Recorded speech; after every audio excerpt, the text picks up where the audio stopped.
नमस्कार, मैं हूं आयुष मिश्रा और आप देख रहे हैं हिंद न्यूज का स्पेशल एपिसोड नेताजी की बात। जी हां, तो इसमें आपका बहुत बहुत स्वागत है। और आज हैं हमारे साथ हमारे अतिथि पंचायती राज प्रकोष्ठ जिला परिषद प्रभारी अजीत मिश्रा जी। बहुत बहुत धन्यवाद। जी नमस्ते। सर, आज का हमारा पहला सवाल, शेरघाटी विधानसभा से इस बार बीजेपी अपना उम्मीदवार खड़ा नहीं कर रही है, ऐसा क्यों? सबसे पहले तो आपको बहुत बहुत धन्यवाद कि आप अपने चैनल पर मुझे बुलाने के लिए मौका दिए। बहुत बहुत धन्यवाद आयुष जी, आप निरंतर आगे बढ़ते रहें, यही मेरी शुभकामना है। रह गई बात सरघाटी विधानसभा, आपका प्रश्न बहुत ही सराहनीय है और बहुत ही उत्सुकता वाली प्रश्न है। सच्चाई यही है कि भारतीय जनता पार्टी बड़ी पार्टी है, विश्व की सबसे बड़ी पार्टी है भारतीय जनता पार्टी। और भारतीय जनता पार्टी का गठबंधन एनडीए है जी, जनतांत्रिक गठबंधन। राष्ट्र माने इस गठबंधन में आज भारतीय जनता पार्टी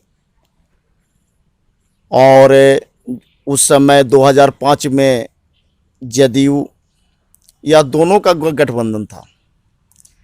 तो स्वाभाविक है कि दो भाई आपस में बंटवारा किए तो वह सीट जो है जदयू के खाते में गया।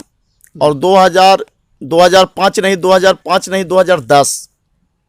2010 में सरघाटी विधानसभा पहली बार विधानसभा बना था। और उसी समय से गठबंधन सरघाटी विधानसभा हम लोगों के जो भारतीय जनता पार्टी और जदयू में जो बंटवारा हुई, उस बंटवारा में जो है सो जदयू को सीट मिला सरघाटी। तो स्वाभाविक है कि भारतीय जनता पार्टी को जब जदयू चुनाव लड़ रहा था, हम लोग भाई हैं, जदयू को जिताने का प्रयास किए। और सरघाटी विधानसभा जो पहली विधानसभा थी सरघाटी विधानसभा, तो हम लोग जदयू के उम्मीदवार और एनडीए के उम्मीदवार डॉक्टर विनोद प्रसाद यादव जी भारी मतों से चुनाव जीते जी। और 2010 में भी वही गठबंधन था। तो स्वाभाविक है कि जदयू के तो वही हुए, गठबंधन टूट गई। फिर आरजेडी के साथ वो उन लोग गए, फिर गठबंधन हुआ तो भाई हम पार्टी के जीताराम मांझी जी हो गए। 2015 में चुनाव हार गए, अलग बात है, लेकिन हम लोग मिलकर बहुत संघर्ष किए। तो गठबंधन है, तो गठबंधन में दो भाई की बंटवारा है। दो भाई की बंटवारा में यह सीट गठबंधन में चला गया, भाजपा को नहीं मिला। और पार्टी जो निर्णय लेता है उस निर्णय के अनुरूप हम लोगों को कार्य करना पड़ता है, क्योंकि पार्टी का जो नीति और सिद्धांत है उस सिद्धांत पर हम लोग निरंतर आगे बढ़ते हैं। वह सिद्धांत जो है सो। अच्छा सर, अजीत जी ये बताइए, चूँकि शेरघाटी को जिला बनाने की प्रयास लंबे अरसों से रही है, तो क्या लगता है कि इस बार जो फिर से चुनाव होगा, उसके बाद जिसकी भी सरकार होगी, तो इसमें बीजेपी के तरफ से जिला बनाने पर कितना जोर होगा? और अभी तक बीजेपी इस पर क्यों नहीं कोई एक्शन लिया है? देखिए आयुष जी, 2010 के चुनाव में उस समय हम आमस से मंडल के भाजपा अध्यक्ष थे और सरघाटी विधानसभा चुनाव में माननीय नीतीश कुमार जी रंगलाल हाई स्कूल के मैदान में आए थे। वहाँ दो तख्ती था। एक तख्ती पर था कि सरघाटी जिला क्यों नहीं बना। माननीय नीतीश कुमार जी ने कहा था कि अगर पूरे बिहार में अगर कहीं एक ब्लॉक भी बनेगा तो सरघाटी जिला बनेगा जी। आश्वासन दिए थे, लेकिन दुर्भाग्य रहा कि भारतीय जनता पार्टी के साथ ज़्यादा दिन तक सरकार 2010 के बाद नहीं चल सकी और सरकार जो है से गठबंधन टूट गया। तो दूसरा तख्ती जो था जनता से, तो उसमें था कि सरघाटी जिला कब बनेगा। तो पहला उनका जवाब था कि हम एक भी ब्लॉक नहीं बनाए हैं, ब्लॉक बनेगा तो सरघाटी जिला भी बनेगा। तो सरघाटी जिला बनने के लिए गठबंधन टूट गई। अब गठबंधन टूट गई तो भाई आरजेडी के साथ चले गए। तो आरजेडी की मानसिकता जंगल राज का है, उनकी मानसिकता चरवाहा विद्यालय तक सीमित है। तो अब हम नहीं कह सकते, लेकिन फिर ये 2015 में हम लोग की सरकार नहीं बन सकी। पुनः 2020 में फिर एनडीए में हम लोग चुनाव गठबंधन से लड़ रहे हैं। अब यह अभी क्लियर नहीं है कि यह सीट किनका है, किनका रहेगा, ये अलग बात है। वो पार्टी निर्णय जो फैसला लेगी सो लेगी।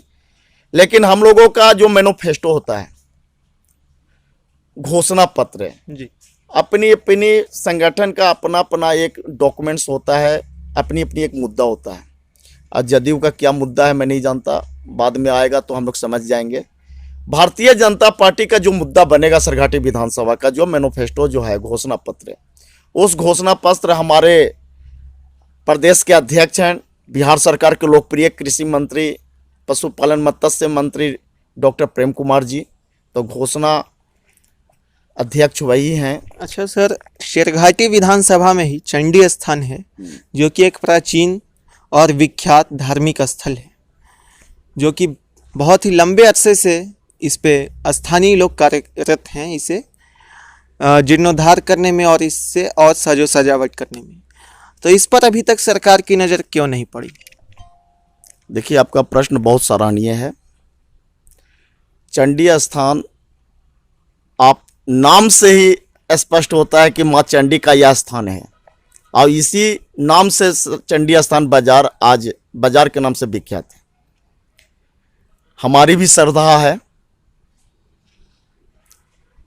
कि यह जो चंडी माँ हैं, हम लोग के जो आदि शक्ति, जिनके आशीर्वाद से हम लोग कदम आगे बढ़ाते हैं,